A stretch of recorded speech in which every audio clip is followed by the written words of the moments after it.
Welcome to training course, Digital Presentation, and Preservation of Europe Ritual Cuisine. Module 2, Basic Theory and Practice, Theoretical Basics of Photography. The exposure and focus, the right exposure factors that influence exposure, time, aperture, sensor sensitivity.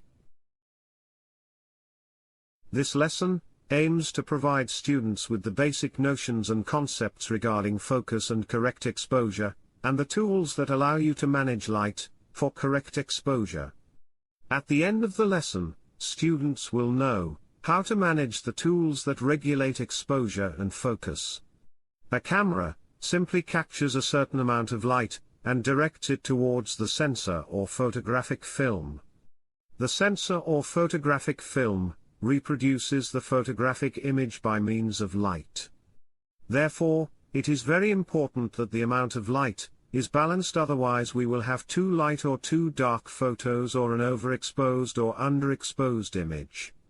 The easiest way to check if we are photographing with correct exposure is to check the exposure meter of our camera by looking inside the viewfinder. The exposure meter is an instrument used in photography to measure the light present in the scene we are photographing. The exposure meter provides a necessary value to adjust our camera to take a photograph with correct exposure. Light meters are made up of photosensitive silicone cells that measure the brightness of a subject. They can be internal and external. External exposure meters were very important before the advent of digital photography. Today, all the light meters are inside the cameras. We must distinguish between those of compact cameras and those of reflex cameras. The latter are located inside the camera body and measure the light from behind the lens, and are much more accurate because they take into account the diffusion, diffraction and attenuation of light caused by the optics and any filters. The internal exposure meters of digital cameras have four manners of light measurement and therefore to calculate a correct exposure. On your camera, you will find the corresponding symbols for each measurement mode.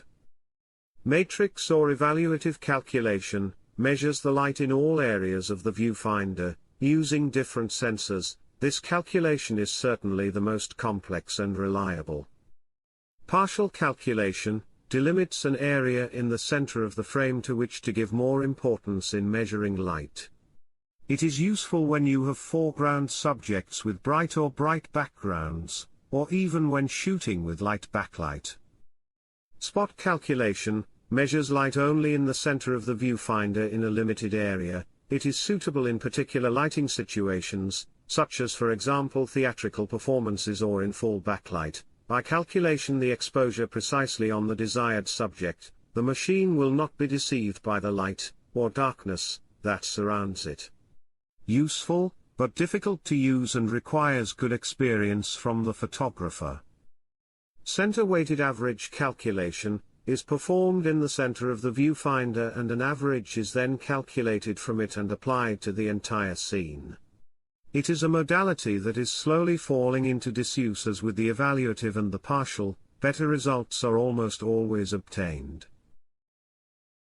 Once we understand how we can measure light, we need to understand how to manage light for correct exposure. The tools that allow us to do this are three: the diaphragm, the shutter and the sensor. By modifying the parameters of these three tools manually or letting the camera do it in automatic mode, these tools interact with each other in a different way to determine the exposure of the photograph. Do you remember what the process of photography is? The light enters the lens passing through the diaphragm, when the shutter opens and lets the light that hits the sensor that records the image or scene we are framing pass through. Each of the three instruments acts directly on the amount of light that will hit the sensor.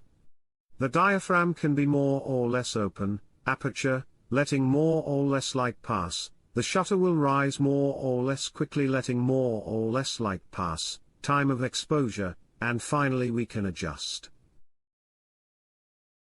The diaphragm is composed of a series of blades that form a hole that we can open or close to let more or less light pass through the objective lens.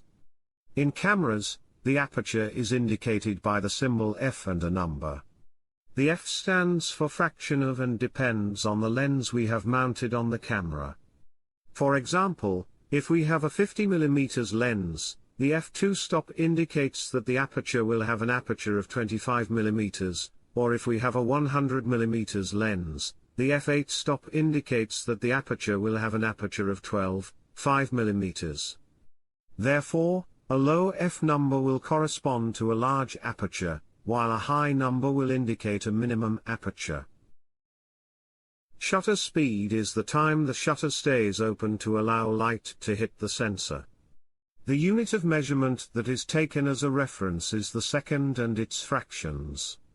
On a sunny day, just leave the shutter open 1/100th of a second. If we photograph someone in the shade or at sunset, we will have to leave the shutter open more time. Shooting at night requires the shutter to open for even several seconds. The shutter speed will allow us to create effects to our liking. If we want to fix or crystallize a moving scene, for example a car speeding on the road or a waterfall, we will select a very fast shutter speed. If instead we want to create motion stripes, we will shoot with a longer shutter speed. The term ISO is an acronym of International Standards Organization, an international body, based in Geneva, which has the task of harmonizing all technical and metrological procedures worldwide. In this case, the sensitivity of photographic films was globally standardized. This indication remained even with the advent of digital cameras. So the ISO in photography indicates how sensitive we make our sensor to light. The ISO setting in the camera therefore serves to increase or decrease the light that is recorded by the sensor. In particular, it is very useful for photographing in low light situations or when we need to reduce shutter speeds or decrease the aperture.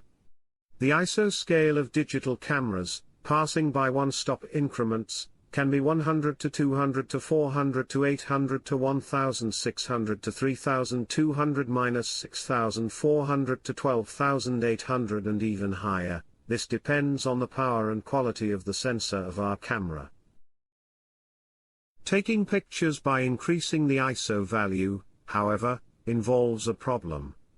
By increasing the ISO settings, the sensor becomes more sensitive and begins to register some photons in an irregular manner, therefore the possibility of error in photon sampling increases.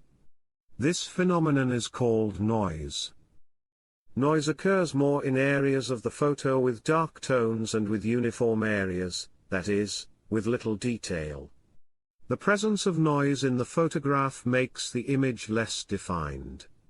While in photography with photographic film, the noise was transformed into a grainy effect of the image that could also be appreciable. In particular, in digital photography the noise worsens the visual quality of the image. However, the noise will be more annoying if we decide to print our photographs. The noise will be less annoying if the photographs are destined to be published on the web. Another very useful tool to verify that the exposure of our photograph is correct is the photographic histogram. In contrast to the other three basic elements for obtaining correct exposure, the photographic histogram can only be read after the photograph has been taken. The histogram is obviously a tool of the digital age, which film photography did not have. Surely it is a great help, because one thing is a subjective interpretation, another is the objective and numerical judgment produced by the artificial intelligence of our camera. What is a photographic histogram? The photographic histogram is a graph that represents the distribution of pixels in a photograph based on their brightness. In the histogram graph we will find the dark pixels on the right side, in the center the half-tone pixels and on the left the light pixels. After taking our photograph, we will be able to see its histogram directly from the camera. An underexposed photograph will have a pixel peak on the left side of the graph, an overexposed photograph will have a pixel peak on the left side of the graph. A photograph with correct exposure will have a bell-shaped graph, so the pixels will be concentrated in the central part of the graph. But this is not a fixed rule. In fact, some photographs that do not have all the pixels concentrated in the central part of the graph will not be thrown away. For example, a night photo will never have a bell-shaped histogram, but will have the pixels concentrated in the left part of the graph. A photo against the sun will have an imbalance on the left side of the graph. Despite this, they could be beautiful photos and not to be deleted. In this lesson we have seen what are the factors that determine a correct exposure given by the right amount of light that hits the sensor.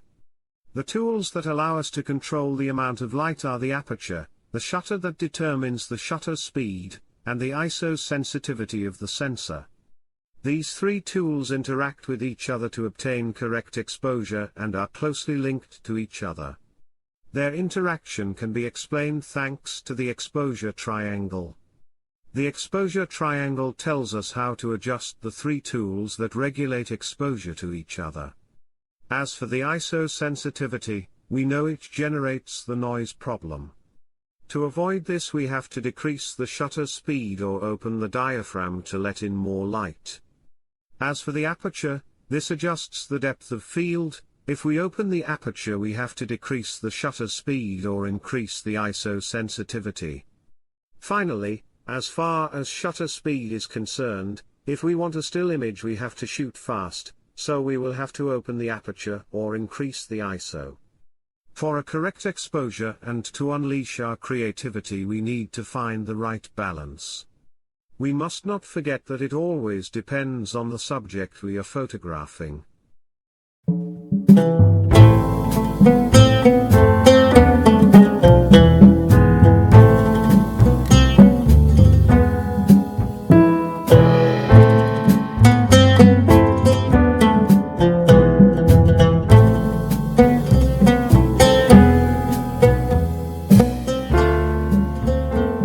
The course was created by the consortium of the Eurica project funded by the Erasmus Plus program. Thanks for the attention.